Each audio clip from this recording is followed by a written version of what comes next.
ഒടുവിൽ ഗോവിന്ദനും കൈയൊഴിയുകയാണ്. മരുമകനെ എങ്ങനെയെങ്കിലും മന്ത്രി കസേരയിൽ എത്തിച്ച മന്ത്രിസ്ഥാനം ഒഴിയണമെന്നായിരുന്നു മുഖ്യമന്ത്രി പിണറായിയുടെ ഇപ്പോഴത്തെ ആഗ്രഹം. ആ ആഗ്രഹവും ഏതാണ്ട് ഇപ്പോൾ മങ്ങിയ അവസ്ഥയാണ്. ഇനി കാണേണ്ടത് പിണറായി എങ്ങനെ പാർട്ടിയെ പറഞ്ഞ് ഇതൊക്കെ മനസ്സിലാക്കുമെന്നാണ്. കാരണം പാർട്ടി സെക്രട്ടറി ഗോവിന്ദൻ മാഷ് ഉൾപ്പെടെയുള്ളവർ മുഖ്യമന്ത്രിയുടെ ധാർഷ്ട്യ നിലപാടിനോട് നോ പറഞ്ഞു കഴിഞ്ഞു. പൊതുജനം കഴുതയല്ല എന്ന് പറഞ്ഞവർ ഞങ്ങൾ പാർട്ടിയിലുള്ളവരും കഴുതകളല്ല എന്ന് പറഞ്ഞു തുടങ്ങിയിരിക്കുന്നു. പിണറായി വിജയനെ CPM സംസ്ഥാന സെക്രട്ടറി MV ഗോവിന്ദനും തള്ളി പറഞ്ഞിരിക്കുന്നു.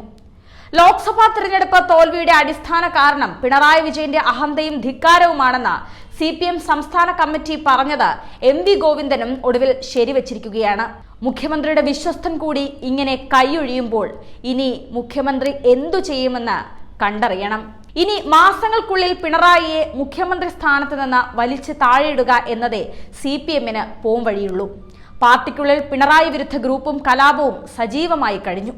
പിണറായി വിജയനെ മുഖ്യമന്ത്രി സ്ഥാനത്ത് നിന്ന് മാറ്റാതെ LDF കേരളത്തിൽ ഇനി ഒരു രീതിയിലും ഗതി പിടിക്കില്ലെന്നാണ് CPI തന്നെ തുറന്നടിച്ചിരിക്കുന്നത്. LDF സർക്കാരിനോടുള്ള അമർഷത്തെക്കാൾ പിണറായി വിജയനോടുള്ള വിരുദ്ധതയും വെറുപ്പുമാണ് ഈ ലോക്സഭാ തിരഞ്ഞെടുപ്പിന്റെ തോൽവിക്ക് കാരണമായതെന്നാണ് CPI തുറന്നടിച്ചിരിക്കുന്നത്. തിരഞ്ഞെടുപ്പ് സംബന്ധിച്ച് ജില്ലാ കമ്മിറ്റി ചർച്ചകളെല്ലാം ഉന്നം വയ്ക്കുന്നതും പ്രതിസ്ഥാനത്ത് നിർത്തുന്നതുമെല്ലാം പിണറായി വിജയനെ മാത്രമാണ്. പിണറായി എന്ന വിഗ്രഹത്തെ തച്ചുടയ്ക്കണമെന്ന് തന്നെയാണ് CPIയുടെ എല്ലാ യോഗങ്ങളിലും അന്ത്യശാസനം ഉണ്ടാകുന്നത്.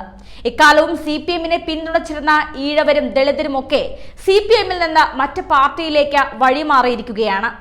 ഈഴവ വോട്ടുകളിൽ വിള്ളലുണ്ടാകുന്നത് ഗൗരവത്തോടെ തന്നെയാണ് കാണേണ്ടതെന്നും ആലപ്പുഴ ഉൾപ്പെടെയുള്ള മണ്ഡലങ്ങളിൽ ഈഴവ വോട്ടുകളുടെ ചോർച്ചയാണ് പരാജയത്തിന് വലിയ രീതിയിലുള്ള കാരണമായതെന്നും CPM തിരിച്ചറിഞ്ഞിരിക്കുന്നു.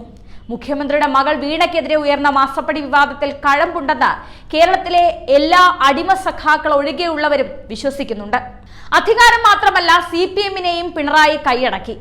താൻ മാത്രമാണ് പാർട്ടി എന്ന ധിക്കാരം പാർട്ടിക്കുള്ളിലും പിണറായി പ്രകടിപ്പിച്ചു. ഈ സമീപനമാണ് സ്വീകരിക്കുന്നതെങ്കിൽ തിരിച്ചടി വീണ്ടും വീണ്ടും ആവർത്തിച്ചുകൊണ്ടേയിരിക്കും CPMന്.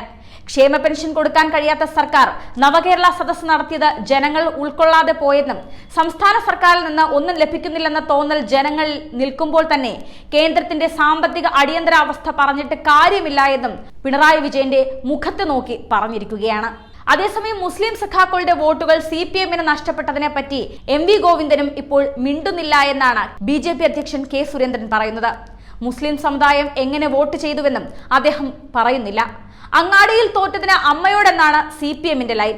കൊടിക്കുന്നിൽ സുരേഷിന് പ്രോടൈം സ്പീക്കർ പദവി നിഷേധിച്ചത് ജനാധിപത്യ വിരുദ്ധമാണെന്ന് പ്രതിപക്ഷ നേതാവായ VD സതീശനും ഉയർത്തുന്നു. ആത്മാവ് നഷ്ടപ്പെട്ട പാർട്ടിയുടെ അസ്ഥികൂടത്തിന് കാവലിരിക്കുകയാണ് മുഖ്യമന്ത്രി പിണറായി വിജയൻ.